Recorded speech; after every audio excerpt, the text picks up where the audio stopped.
Hello friends, నమస్తే అందరికీ. నేను మీ Ashwitha. Welcome to Ashwitha's recipes. ఈరోజు మన రెసిపీలో దొండకాయ ఫ్రై ఏ విధంగా తయారు చేయాలో చూపించబోతున్నాను. ముందుగా దొండకాయల్ని బాగా కడిగి మనము 4 పీసెస్గా పొడవుగా కట్ చేసుకోవాలి. పొడవుగా కాకుండా నార్మల్ కూడా కట్ చేసుకోవచ్చు. కడాయి పెట్టుకొని 1 టేబుల్ స్పూన్ ఆయిల్, ఆవాలు, జీలకర్ర, శనగపప్పు వేసుకొని కట్ చేసి పెట్టుకున్నటువంటి దొండకాయలు వేసుకోవాలి. మరీ ఎక్కువ ఆయిల్ వేసుకోకుండా, మరీ డీప్ ఫ్రై కాకుండా నార్మల్గా ఏ విధంగా తయారు చేయాలో చూపించబోతున్నాను. సేమ్ ప్రాసెస్లో మీరు కూడా ట్రై చేయండి. ఈ దొండకాయలోనే 2 పీసెస్ పచ్చిమిర్చి కడిగి కట్ చేసుకొని వేసుకోవాలి. కరివేపాకు వేసుకోవాలి.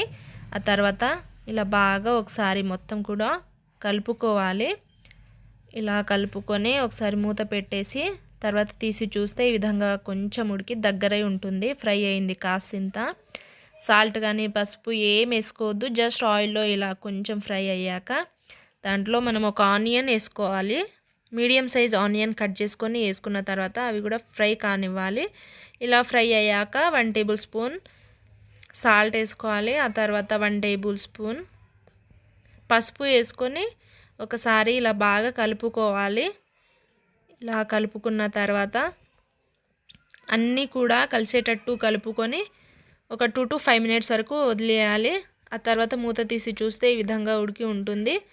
దాంట్లో 1 టేబుల్ స్పూన్ ధనియాల పొడి, కారానికి తగినట్టు నేనైతే 1.5 టేబుల్ స్పూన్ కారం పొడి వేసుకున్నాను. ఆ తర్వాత మొత్తాన్ని కూడా ఒకసారి ఇలా కలిపేసుకొని ఒక 5 మినిట్స్ అలా వదిలేసేయాలి. ఇలా కలుపుకున్న తర్వాత 5 మినిట్స్ అలా వేగనివ్వాలి. ఆ తర్వాత తీసి చూస్తే ఈ విధంగా మొత్తం కూడా ఫ్రై అనేది రెడీ అయి ఉంటుంది. ఇంతే అండి, ఎక్స్ట్రా ఏం యాడ్ చేయకుండా చాలా ఈజీ అండ్ క్విక్గా దొండకాయ ఫ్రై అనేది మనకు రెడీ అయింది అండి. మీరు కూడా ఒకసారి ట్రై చేసి మీకు ఎలా కుదిరిందో కామెంట్ సెక్షన్లో కామెంట్స్ రాయండి.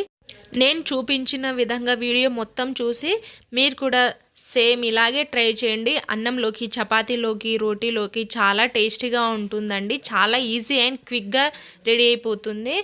వీడియోని లైక్ చేసి మీ ఫ్రెండ్స్ అండ్ ఫ్యామిలీ మెంబర్స్కి షేర్. Thanks for watching. మరిన్ని రెసిపీస్తో మళ్ళీ కలుద్దాం. By by.